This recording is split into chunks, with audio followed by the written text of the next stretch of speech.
तो आज मैं प्रद्युमन शर्मा आपको एक ऐसी वीर गाथा सुनाने जा रहा हूं जो संकल्प, शौर्य और शहादत से भरी हुई है। जैसा कि हम लोगों ने देखा 22 अप्रैल को पहलगांव हमले की हमारे हिंदुस्तान के निर्दोष सैलानियों को निर्मम तरीके से मार दिया गया। हमारी बहन बेटियों के माथे से सुहाग उजाड़ दिया गया। मासूम बच्चों से उनके पिता का साया छीन लिया गया। जिस उम्र में पिता से कहानियां सुना करते थे बच्चे, वहां बच्चों ने अपने पिता को कहानियां बनते हुए देखा। तो मैं शुरू करने जा रहा हूं जिसका शीर्षक है ऑपरेशन सिंदूर। दी गवाही पहलगांव ने सैलानियों के कुर्बानी की, मातम छा गया चीखों से जहां गूंज थी मुस्कुराने की। लहू बह गया घाटी में, कितनी मांगे सुनी हो गई, अमन के बारिश में बंजर आतंक के निशानी की।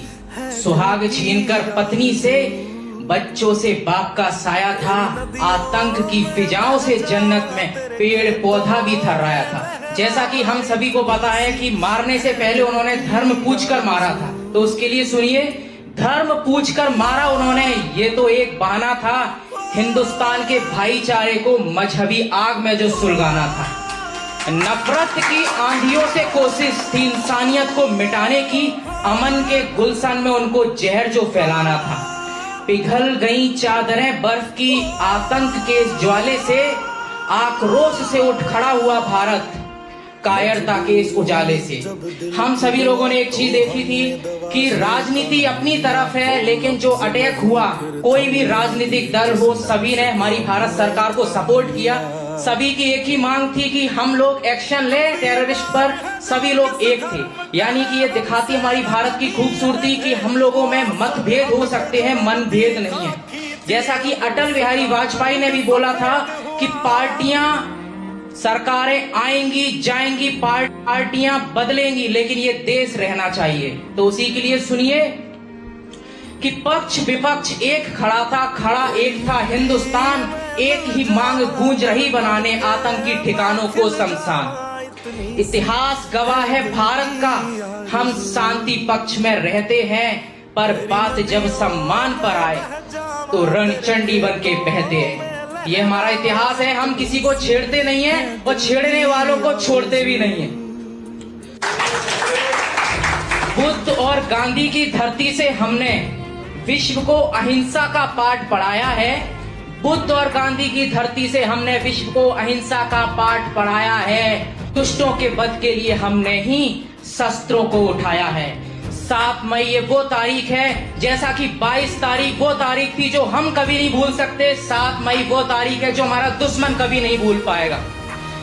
ऑपरेशन सिंदूर शुरू हुआ, आतंक के खात्मा को कब्र में कर दिया लीन उन्हें जिन्होंने रुलाया हमारी आत्मा को। ऑपरेशन सिंदूर सिर्फ हमला नहीं, प्रतिशोध से भरा एक पल था। सिंदूर की मर्यादा का हमने दिखाया दुश्मन को अटूट बल था। हमारे दुश्मन को उसके जो प्रेमी राष्ट्र हैं, जैसा कि मैं चाइना, टर्की, हम लोगों ने देखा था उनके हथियारों को उसने यूज किया था। उसके लिए मैंने लिखा है कि दुश्मन खुश लेकर मित्रों से हथियार के जखीरों को 2 दिन में राख कर दिया पड़ोस के फकीरों को। सफलता ऑपरेशन सिंदूर की बताने बेटियां आई शान से, तुम हिंदू मुस्लिम करते रहे, वो बेटियां थी हिंदुस्तान से। लहू बहा के घाटी में दुश्मन ने भेजा मोदी को बताने को, लहू बहाकर घाटी में दुश्मन ने भेजा मोदी को बताने को, मिट्टी में मिलाया दुश्मन को, बेटियां ही आई ये बताने को। हम लोग सलाम करेंगे हमारी आर्म्ड फोर्सेस को, सेना के शौर्य को सलाम करें हम, सलाम शहीदों की कुर्बानी को, न्योछावर कर दिया जिन्होंने इस देश पर अपनी जवानी को। और पाकिस्तान के लिए ये है, हालांकि काफी बेशरम मुल्क है, 1947 हो या 65 हो या 71 की लड़ाई हो या कारगिल का वार हो, हमेशा पाकिस्तान को हमसे मुंह की खानी पड़ी है।